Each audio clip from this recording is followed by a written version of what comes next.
CGL नाम की भी एक जॉब होती है जो मेरी प्रारंभिक शिक्षा थी वो सरस्वती शिशु मंदिर से हुई थी। है कि रिवीजन करते रहिए, 1-2 साल में आपका पक्का ही हो जाता है। अब तैयारी के दौरान मुझे जब भी टाइम मिलता था उस टाइम पे मैं पढ़ता था। ऐसा नहीं था कि मैंने एक प्रॉपर टाइम टेबल बना रखा हो। यहाँ तक कि टॉपर्स के लिए भी बहुत डिफ़िकल्टी वो लेके आता है जीएस। और तो हम भी सुबह का खाना रात को खा रहे हैं, ऐसा होता था। नमस्कार दोस्तों। आज हमारे साथ हैं हमारे गांव के एक बेटे जिन्होंने अपने मेहनत और लगन के बलबूते पर इलेक्शन कमीशन ऑफ इंडिया यानी कि भारत निर्वाचन आयोग में एक स्थान प्राप्त किया। नहीं, पूरे गांव और पूरे क्षेत्र के लिए प्रेरणा की बात है। ये एक प्रेरणा का स्रोत बन चुके हैं। तो आइए हम इनसे जानते हैं इनकी मेहनत, लगन और चुनौतियों के बारे में कि कौन कौन सी चुनौतियां का सामना करना पड़ा और किस तरह से इन्होंने इस प्रतिष्ठान में एक स्थान, एक मुकाम हासिल किया। तो सबसे पहले बधाई हो आपको और शुक्रिया। स्वागत है आपका हमारे इस शो पर। तो आप अपने बारे में हमारे दर्शकों को कुछ बताइए। हाँ, बहुत बहुत धन्यवाद। मेरा नाम प्रकाश है, वैसे लोग गांव में मुझे अखिल के नाम से भी बुलाते हैं। मैं यूपी के एक बलिया ज़िले के एक गांव डुगटी से बिलोंग करता हूं। और मेरी प्रारंभिक शिक्षा वगैरह यहीं से हुई थी। बाकी मेरी ग्रेजुएशन दिल्ली यूनिवर्सिटी से हुई। फिर उसके बाद मैंने सीजीएल की तैयारी करनी शुरू करी। और 2023 से मेरा AIR 4 था सीजीएल 2023 में, जिससे मुझे भारत निर्वाचन आयोग में एएसओ का पोस्ट मिला। अच्छा, ये बताइए बचपन से क्या आपको मतलब ये था कि हाँ मुझे सरकारी नौकरी पकड़ना और एक ऐसा पद हासिल करना है जिससे कि क्षेत्र में एक मान सम्मान की नजर से आपको लोग देखें। जी, बचपन से गांव में क्या था कि सारे बच्चों का एक ही सपना होता है, या तो पुलिस में, नहीं तो फिर आर्मी वगैरह में भर्ती होना।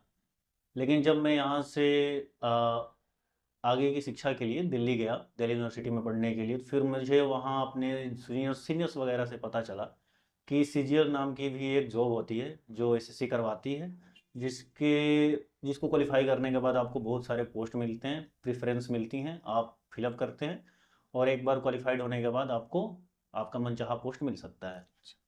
अच्छा, आप हमको बताइए कि आपकी स्कूली शिक्षा कैसी रही और कोई ऐसा टीचर मतलब शिक्षक जो अभी तक आपको याद है। बचपन में जो मेरी प्रारंभिक शिक्षा थी वो सरस्वती शिशु मंदिर से हुई थी, जिसमें सारे टीचर्स अच्छे थे। उस टाइम पे जितने भी टीचर्स थे लविंग थे, बढ़िया, मतलब कि पढ़ाने में तो बच्चे थे ही, साथ में खेल कूद वगैरह भी कराते थे, तो सारी एक्टिविटी वहाँ पे होती थी। तो वो सारी एक्टिविटी आज भी मुझे याद है। बाकी टीचर्स वगैरह में कुछ टीचर्स हैं जो अभी भी मेरे फेवरेट हैं, जो अभी भी उस स्कूल में पढ़ाते हैं, अभी भी हैं। अच्छा, आपकी तैयारी मतलब सीजीएल के लिए इस नौकरी के लिए कब और कैसे शुरू हुई। मैं ग्रेजुएशन के लास्ट ईयर में था। तब मेरे एक सीनियर से मेरी बात हुई। उन्होंने बताया कि मैं सीजीएल की तैयारी कर रहा हूँ, तो उस समय मुझे ये पता नहीं था कि सीजीएल होता क्या है। बाकी मैंने उनसे और भी कुछ पूछा उसके बारे में, उन्होंने बताया कि आप पास ही में एक कोचिंग सेंटर है जो सीजीएल की तैयारी करवाता है। तो मैं भी अगले साल ग्रेजुएट होने के बाद अगले साल एनरोल हो गया उसमें जाके। फिर मुझे वहाँ जाके और भी चीज़ें पता चली कि इसमें इनकम टैक्स ऑफिसर भी बन सकते हैं, सेंट्रल सेक्रेटेरिएट में एसओ बन सकते हैं, सीबीआई ऑफिसर बन सकते हैं, तो बाकी एनआईए में जा सकते हैं। तो इतनी सारी पोस्ट देख के मुझे भी लगा कि हाँ, ये एक बढ़िया अवसर है, गवर्नमेंट जॉब भी मिल जाएगी। और अच्छे रैंक के लिए थोड़ी मेहनत करनी पड़ी, जो मैंने करी। 2-3 साल मेरा उसमें गया, फिर फाइनली मेरा सिलेक्शन इस पोस्ट पे हो गया। आप हमको ये बताइए कि कौन कौन सी किताबें हम्म। और कोचिंग आपके इस तैयारी में मददगार साबित हुई। जब मैंने पहला एडमिशन लिया था तो उस समय मैंने पैरामाउंट कोचिंग से अपनी तैयारी शुरू करी थी। तो पैरामाउंट कोचिंग क्या था कि उस टाइम पे जितनी भी सिलेबस थी उसकी सारी अलग अलग बुक्स में प्रोवाइड कराती थी। साथ में कोचिंग सेंटर में जो टीचर्स होते थे वो साथ में पढ़ाते भी थे। तो जो भी मटेरियल वगैरह वो प्रोवाइड करते थे वो पूरे सिलेबस का, मतलब पूरा का पूरा कवर करता था। तो आपको बाहर से कुछ भी पढ़ने की ज़रूरत नहीं होती थी, सिर्फ करंट अफेयर्स के सिवा। तो आपका सारा का सारा काम उससे निकल जाता था। बाकी आपका क्या है कि रिवीजन करते रहिए, 1-2 साल में आपका पक्का ही हो जाता है। अच्छा, कभी ऐसा समय आया मतलब तैयारी के दौरान कि मन में आया कि भाई अब नहीं, अब रहने दिया जाए, सीजीएल छोड़ा जाए हम्म। और कोई छोटा मोटा पोस्ट लेकर रहने दीजिए। जब मैंने शुरू करी थी कोचिंग उस टाइम पे भी लोगों ने बताया था कि 2018 का पेपर 2021 में होता है। अच्छा। फॉर्म फिलअप पहले ही हो जाता है, अच्छा। लेकिन पेपर होता है 1-2 सालों एक बाद। दो। तो चूंकि मुझे अभी कोई कुछ सामने मेरा कोई लक्ष्य वगैरह नहीं था, तो मैंने तो एडमिशन ले रखा था। फिर जब मैंने पहला पेपर दिया, एग्ज़ाम दिया, तो वो 2 साल बाद हुआ था। उसमें मेरा नहीं हुआ था, प्री भी क्वालिफाई नहीं हुआ था मेरा। तो जब सेकेंड अटेम्प्ट मैं देने गया तो वो 1.5 साल बाद फिर से हुआ। फिर मुझे लगने लगा कि कहीं ये मेरा काफ़ी टाइम इसमें जा रहा है। हाँ। एक तो आप तैयारी कर चुके हैं, आपके पास और कुछ नहीं है करने को। 1 से 2 साल आपको प्री देने में लग रहा है, उसके बाद मेंस होता था, मेंस के बाद टायर 3 भी होता था। अच्छा। उसके बाद एक सीपीटी नाम का पेपर होता था जिसमें आपको ऐसे वगैरह भी लिखना होता था, कंप्यूटर का पेपर होता था। तो फिर मुझे बीच बीच में ऐसा लगने लगा कि कहीं मैं गलती तो नहीं कर रहा हूँ। फिर घर से भी फॉर्म, ये था कि घर से काफ़ी सपोर्ट था। तो उस टाइम पे मुझे एक बार लगा कि नहीं, मैं हो सकता है कि मैं गलती कर रहा हूँ। लेकिन फिर जब अगला अटेम्प्ट दिया मैंने तो उसमें मेरा क्वालिफायर टीयर 1 भी हो गया, टीयर 2 भी निकल गया। फाइनल सीपीटी होते होते मेरा रुक गया। तो साहब जब मेरा फाइनल होते होते रुक गया तो फिर मुझे ये लगा कि नहीं, अब तो देना ही है क्योंकि लास्ट टाइम पे है, और वैसे भी जाके नहीं होना जहाँ पे लगभग ऐसा लग रहा था कि क्वालिफाई हो जाएगा। तो बीच बीच में ऐसा था कि आपके प्रिपरेशन के ड्यूरिंग कभी कभी ऐसा लगता है कि आप बहुत गलती कर रहे हैं। कभी कभी कमीशन से भी होता है कि पेपर 1 साल बाद, 2 साल बाद, तो उससे घबराना नहीं है। ऐसी फीलिंग्स आती रहती हैं। मतलब लगातार मतलब फोकस करके फोकस रखना फोकस है। लगाए रखना है। चाहिए बताइए, टायर 1 और टायर 2 कैसे डिजाइन हुए थे और आपकी मतलब टॉपिक स्ट्रेटजी क्या थी? जब मेरा सिलेक्शन हुआ 23 वाले में, 23 से पहले के पेपर जितने भी पेपर होते थे उसमें टायर 1 का क्या होता था कि जो फॉर्मेट होता था, 25 मैथ, 25 जीएस, 25 रीजनिंग और 25 इंग्लिश, इसके क्वेश्चंस होते थे। और मेंस उस टाइम पे ऐसा होता था कि टीयर 2 में 2 पेपर्स होते थे, एक मैथ के 100 क्वेश्चंस के और इंग्लिश के 200 क्वेश्चंस के। ये पेपर होता था। लेकिन 2023 के फॉर्मेट में उन्होंने ये करा कि मेंस टोटली बदल दिया उन्होंने। टायर एक ही होने लगा, टायर 2 में एक ही पेपर होता था जिसमें मैथ, रीजनिंग और जीएस, इंग्लिश चारों फिर से होने लगे। जी बताइए, आपकी पढ़ाई का टाइम टेबल क्या था और कैसे टाइम मैनेजमेंट आप मतलब एक बनाए थे, उसको जरा बताइए, जिससे कि जो मतलब बच्चे प्रिपरेशन कर रहे हैं, मतलब कॉम्पिटेटिव एग्जाम हो या आप जैसे पोस्ट को पाने के लिए, तो कुछ इससे गाइड ले सके। अब तैयारी के दौरान मुझे जब भी टाइम मिलता था उस टाइम पे मैं पढ़ता था। ऐसा नहीं था कि मैंने एक प्रॉपर टाइम टेबल बना रखा हो और दीवार पे चिपका रखा हो कि इस टाइम से इस टाइम पे ये पढ़ना है। सीजीएल ऐसा एग्ज़ाम है जब इसमें आप 6 घंटे 7 घंटे भी कंटिन्यू पढ़ के आप क्लियर कर सकते हैं। तो इसमें प्रॉपर टाइम टेबल की ज़रूरत नहीं होती।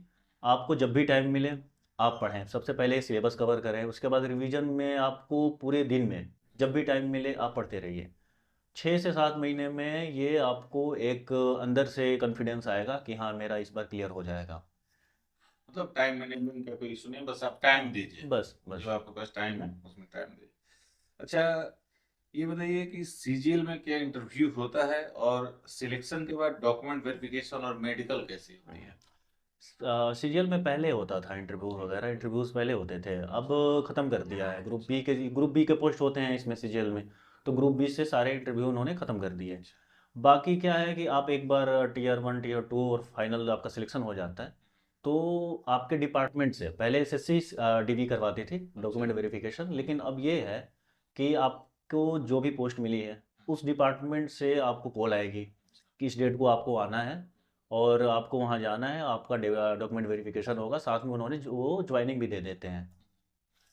तो ये बताइए, सबसे ज्यादा आपको टेंशन कब हुआ, टायर 2 के दौरान या वेरिफिकेशन के दौरान? वेरिफिकेशन के टाइम पे ये लगता था कि काश ये लास्ट हो, इससे आगे ना बढ़ना पड़े, इस बार फाइनल हो जाए। तो उस टाइम पे सबसे ज़्यादा डर लगता था। प्री में मेंस में तो डर नहीं लगता था क्योंकि ये तो देना ही देना है। लेकिन इंटरव्यू के पास से वापस आ जाना, ये सबसे बड़ा डर होता था। अच्छा, कौन सा सब्जेक्ट आपके लिए कंफर्टेबल था और किसने आपका मतलब एक होता है कि पसीना छुड़ा दिया? हम्म। सबसे जो टफेस्ट था मेरे लिए वो था कि जीएस। क्योंकि जीएस में आप जब एक बार जीएस पढ़ना शुरू करेंगे सीजीएल के लिए, तो वो ऐसा फील्ड है कि आपको कहीं से भी ऐसा नहीं लगेगा कि हाँ ये चैप्टर पढ़ने से मेरे क्वेश्चंस हो जाएंगे। तो जीएस में जीएस आज भी बहुत सारे बच्चों के लिए, यहाँ तक कि टॉपर्स के लिए भी बहुत डिफ़िकल्टी वो लेके आता है जीएस। और मेरे लिए जो सबसे इजी होता था, इजी जो सेक्शन था वो मेरे लिए मैथ था, क्योंकि मेरे फादर पहले से ही यहाँ पे मेरे को मैथ वगैरह पढ़ाते थे, बेसिक्स वगैरह उन्होंने मुझे पढ़ाया था। तो मैथ मेरे लिए इजी था। तो मतलब ये मान के चला जाए कि जिसको प्रिपरेशन करना है वो जीएस पे फोकस करे। जी। अच्छा, गांव के बच्चों को अखिल क्या सलाह देंगे कि एसएससी जैसी एग्जाम की अगर प्रिपरेशन करनी है तो कैसे फोकस किया जाए, कैसे मतलब उसकी प्रिपरेशन की जाए? गांव के जो भी नौजवान वगैरह हैं, वो एक तो शुरू होते ही वो फंस जाते हैं कि क्या करें क्या नहीं करें, घर से भी प्रेशर होता है, काफ़ी ऐसे बच्चे भी हैं जो काफ़ी गरीब तबके के हैं। तो सबसे पहले मैं कहूँगा कि अगर आपके पास प्रॉपर टाइम है, अगर आप 12वीं पास कर चुके हैं, तो एक बार बीए में एनरोल होने के बाद आप एक बार सोचें इसके बारे में, सीजीएल के बारे में। सीजीएल ऐसा एग्ज़ाम नहीं है जो बहुत टफेस्ट है। इंडिया में और भी सारी एग्ज़ाम्स हैं जो टफ टफ हैं, लेकिन सीजीएल ऐसा एग्ज़ाम है कि आप क्लियर कर सकते हैं। आप ग्रेजुएशन में एनरोल हो गए, आपके पास प्रॉपर 3 साल है ग्रेजुएट होने में। सीजीएल ग्रेजुएशन मांगता है, क्वालिफिकेशन जो होती हैं ग्रेजुएशन होता है, तो आप 3 साल प्रिपरेशन करिए सीजीएल की। वो आपके लिए बहुत ज़्यादा बेनिफिशियल होगा। और मैं ये उसके साथ कह सकता हूँ, कॉन्फिडेंस के साथ कह सकता हूँ कि गांव के बच्चे भी इसको क्लियर कर सकते हैं। अच्छा, अभी आप इलेक्शन कमीशन में किस पद पर तैनात हैं, और जिस पद पर तैनात हैं तो उसका मतलब वर्क रोल क्या है? मैं अभी इलेक्शन कमीशन ऑफ इंडिया में असिस्टेंट सेक्शन ऑफिसर के पोस्ट पे हूँ। हमारा वहाँ पे जनरली ये काम होता है कि इलेक्शंस के दौरान जितने भी कंप्लेंट्स वगैरह होती हैं उसको हैंडल करते हैं हम। बाकी कुछ सीरियस कंप्लेंट्स भी होती हैं, एमसीसी वायलेशंस की कंप्लेंट्स हो गई, तो उसको हम कंपाइल करके सीसी वगैरह के पास, सीसी सर के पास भेजते हैं। तो ये सारा काम वहाँ पे होता है। बाकी नोटिफिकेशन इशू करना, ये सारा काम हम लोग करते हैं, यही होता है। अच्छा, अखिल का इंस्पिरेशन कौन है? मेरा इंस्पिरेशन से एक तो मेरी फैमिली है जो काफ़ी सपोर्टिव रही। बाकी मेरे दोस्त वगैरह भी रहे जो वहाँ पे मेरे साथ तैयारी कर रहे थे, उन्होंने मेरी काफ़ी हेल्प करी, मदद करी। मोटिवेट किया उन्होंने हम्म। आप? अच्छा, इस सफर के दौरान जब से आपने तैयारी शुरू की, गांव छोड़ा जाकर आपने तैयारी की, तो इस सफर के दौरान सबसे यादगार लम्हा कौन सा रहा, क्या आप हमारे साथ शेयर करेंगे? बिल्कुल, जब मैं प्रिपरेशन के दौरान था, तो मेरे कुछ दोस्त वैसे भी थे जो मेरे से सीनियर भी थे, उनका 1-2 साल नहीं हो रहा था। फिर वो उनके साथ रहने से ये पता चलता था कि मुझे क्या नहीं करना है, तो वो मुझे प्रॉपर गाइड करते थे। तो उस दौरान ऐसा फील होता था कि नहीं, बाहर के जितने भी प्रॉब्लम्स वगैरह चल रही हैं, स्टूडेंट्स जो बातें करते हैं कोचिंग वगैरह में, जब आप जाएंगे तो ऐसा एक माहौल बना रहता है, बहुत सीरियस सा माहौल रहता है। उस माहौल से हटके जो मेरे रूम पे मेरे बगल में जो सीनियर्स वगैरह थे, उनके साथ रहना, उनके साथ पढ़ना, वो काफ़ी सपोर्टिव रहा, मोटिवेशनल रहा। उस टाइम पे काफ़ी मज़ा आया। तो ऐसा फील नहीं हुआ कि हाँ, इस पेपर के लिए हमें इतना सीरियस होना चाहिए। तो वो टाइम मेरे लिए काफ़ी बेहतरीन रहा। अच्छा, आप अपने गांव समाज, मतलब के जो लोग हैं उनको अगर अकेले कुछ मैसेज देना चाहेंगे तो मतलब वो मैसेज क्या होगा? गांव के जितने भी लोग हैं जो अपने बच्चों को पढ़ाना चाहते हैं, जो एक अच्छी जॉब के लिए, सरकारी नौकरी आज भी गांव के लोगों के लिए ख्वाब होता है, वाह। तो मैं उनसे यही कहना चाहता हूँ कि वो अपने बच्चे पे ट्रस्ट करें, उनको प्रॉपर टाइम दें। 2-3 सालों में कुछ नहीं जाता। अगर 2-3 साल उनको आप देते हैं, तो ऐसा तो नहीं है कि आपका बच्चा सिर्फ छोटी जॉब्स के लिए बना है या प्राइवेट जॉब्स के लिए बना है। उसको प्रॉपर टाइम दें, उस पर ट्रस्ट करें, वो ज़रूर आपको सक्सेस ला के देगा। अच्छा, आज के जो यूथ है, जो गांव में, आप जो गांव से बिलोंग करते हैं तो देख ही रहेंगे, उनको क्या मैसेज देना चाहेंगे कि वो क्या करें आज के टाइम में? आज का जो युवा है, एक तो आप सोशल मीडिया वगैरह देख रहे हैं काफ़ी ज़्यादा, मतलब सोशल मीडिया का ऐसा हो गया है, ट्रेंड चला है कि कोई भी छोटा बच्चा हो, वो बच्चे भी आजकल मोबाइल देखते हैं मोबाइल, हाँ। और बिना देखे मन नहीं लगता। तो मैं इन जितने भी नौजवान वगैरह हैं जो प्रिपरेशंस वगैरह करना चाहते हैं, उनसे यही कहूँगा कि सोशल मीडिया वगैरह से दूर रहें, अपने पैशन को फॉलो करें। एक अच्छी जॉब आपके पूरे घर के लिए, आपके फ्यूचर के लिए बहुत बेनिफिशियल होगा सबका। गांव में तो ऐसे लोग भी हैं कि अगर उनको एक 15-20 हज़ार की जॉब अगर मिल जाती है घर में, पूरा घर खुश हो जाता है। हाँ, उसी में तो आप समझ जाइए कि अगर एक गवर्नमेंट जॉब लगी, वो भी सीजीएल ग्रुप बी की जॉब लग गई, वो घर कितना खुश होगा। तो मैं इन नौजवान भाइयों से यही कहना चाहूँगा कि वो एक बार आएँ, इसके बारे में सोचें और तैयारी करें। अच्छा, ये बताइए हमको कि जैसे देखिए जो बच्चे प्रिपरेशन करते हैं तो उनके खान पान का कुछ रूटीन गड़बड़ हो जाता है, या मैंने ऐसा सुना है कि जैसे इलाहाबाद के बारे में सुना है कि कुछ भी खाकर मतलब हम्म। गुजारा हो जाता है, तो क्या ऐसा होता है कि आप प्रिपरेशन कर रहे हैं तो आप अपना मन पसंदीदा भोजन या वो करने में, हाँ भाई थोड़ा पढ़ाई करना है तो हम वो नहीं कर पाएंगे, कुछ भी खा लेंगे, ऐसा क्या बिल्कुल होता बिल्कुल, आप जब तैयारी में एक बार जाते हैं तो एक तो आपके पास ऐसा टाइम आपका फिक्स हो जाता है कि खाने में क्या ही बनाऊं यार। कुछ ऐसे दोस्त भी हैं जो आपके साथ रहते हैं, फिर आप दोनों ऐसे घुल मिल जाते हैं, फिर आपका ऐसा स्केड्यूल बन जाता है कि आप सोचेंगे कि खाने में क्या ही है, चावल बना लेते हैं, चावल दाल एक साथ बन है? एक जाएगा, साथ जल्दी बन बन जाएगा, जाएगा, हाँ। खिचड़ी बना लेते हैं। तो ऐसा होता था, कभी कभी होता था कि हम तहरी बना लेते थे, तो हम भी सुबह का खाना रात को खा रहे हैं। ऐसा होता था, कभी कभी तो बुरा भी लगता था कि घर पे बढ़िया खाना मिलता था। तो ये सब आप मिस करेंगे, लेकिन ये सब प्रिपरेशंस के दौरान ये सब आपको काफ़ी हेल्पफुल भी करती हैं, आपको मोटिवेट करता है।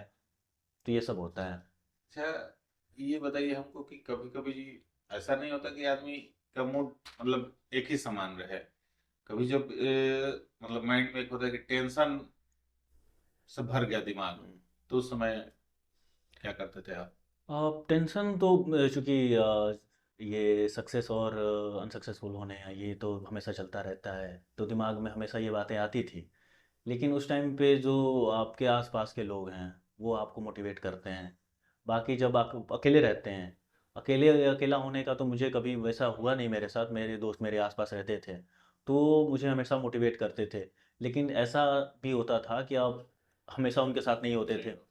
तो कभी कभी आपको रात में, दोपहर में अचानक से आपको वो सारी सारी चीज़ें आपके दिमाग में चलने लगती है कि यार 3 साल हो गए, 4 साल हो गए, क्या हो रहा है क्या नहीं हो रहा है। तो उस समय आपको काफ़ी ज़्यादा टेंशन हो जाता है। उस टाइम पे सबसे ज़्यादा जो हेल्पफुल चीज़ें होती थी, आप घर पे बात करिए, दोस्तों से बात करिए, फैमिली से बात हाँ कीजिए, फैमिली फ्रेंड्स से से बात बात करिए, कीजिए। फ्रेंड से बात करिए। ऐसा होता है कि आपके दोस्त वगैरह कुछ पहले से ही जॉब में हैं, उनसे बात करिए, वो आपको बताते हैं। तो ये सब चीज़ें होती रहती हैं, अप्स एंड डाउन्स, मतलब कि डेली लाइफ में आती जाती हैं। अच्छा, आपका मतलब ये तो एक पोस्ट पे आपका सिलेक्शन हो गया, तो आगे क्या नेक्स्ट भी कोई टारगेट आपने बना रखा है कि बस यहीं तक नहीं रुकना है, मुझे आगे भी बढ़ना नहीं, है? अब काफ़ी लोगों का होता है कि एक जॉब मिल गई तो इससे बेटर अगर कोई जॉब है हम्म। तो उसकी प्रिपरेशन करने में उनको मज़ा आता है। बाकी मेरे साथ है, मैं सोच तो रहा हूँ, अभी कुछ महीने से तैयारी भी कर रहा हूँ, सिविल सर्विसेज की तैयारी कर रहा हूँ। अभी देखते हैं क्या होता है क्या नहीं होता है, टाइम के ऊपर है। लिए बेस्ट ऑफ लक आपको उसके लिए, थैंक यू। और थैंक यू हमारे साथ समय देने के लिए। शुक्रिया। तो अभी थे हमारे साथ सीजीएल के एआईआर रैंक 4 के अखिल कुमार सिंह। अब हम नेक्स्ट में मिलेंगे ऐसे ही किसी प्रेरणा देने वाले व्यक्ति से जो अपने क्षेत्र में एक स्थान प्राप्त किया है उन्होंने। धन्यवाद।